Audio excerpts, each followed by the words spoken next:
ఎప్పుడు ఎవరో ఒకరికి బానిసలుగానే ఉంటావు. ముందు రాజులకి, తర్వాత తెల్లోళ్ళకి, ఇప్పుడు రాజకీయ నాయకులకి, కుల నాయకులకి, సినిమా స్టార్లకి, క్రికెట్ ప్లేయర్లకి, ఎవడో ఒకడికి. వీళ్ళ గురించి నలుగురికి గొప్పగా చెప్తూ వీళ్ళ కోసం గొడవలు పడుతూ ఊడిగం చేస్తూ బానిసల్లా బతుకుతాం. కాని వాళ్ళకి మనం ఎవరో కూడా తెలీదు. అరే నాకు తెలియకొకటి అడుగుతాను.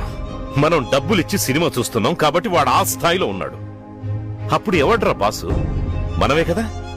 మనమేమో వాడి కోసం మండు టెండలో నుంచుంటాం. వాడేమో ఏసీ కారులో ఓ కుక్కను పక్కన కూర్చోబెట్టుకుని నిన్ను కుక్క కన్నా హీనంగా చూసి చూడకుండా వాడదారిలో పడిపోతాడు. కాని నువ్వు వాడి కారెనకాల మా దేవుడు దేవుడు అంటూ చప్పట్లు కొట్టుకుంటూ పోతా ఉంటావు.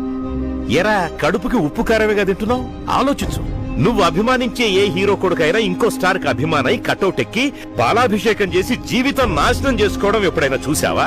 నటించగా వచ్చిన డబ్బుతో వాడు కార్లు బంగ్లాల్లో బాగానే తిరుగుతాడు. కానీ నీది గట్టిగా ఒకరోజు వర్షం పడి కొంపలోకి నీళ్లొస్తే ఏం చేయాలో తెలియని పరిస్థితి. అలాంటి సమయంలో నువ్వు ఇంతగా అభిమానిస్తున్న మీ హీరోలు వాళ్ళ గుమ్మం దగ్గరికైనా నిన్ను రాణిస్తారా? సినిమా ఈవెంట్లు అంటారుగా మీరే మా దేవుళ్ళని. అలా అనుకుని మీరు వాళ్ళ గేటు ముందుకెళ్లి నుంచుంటే చొప్పిచ్చు కొడతారు. దాదా మనల్ని వాళ్ళ ఇంటికి రాణిస్తాడా?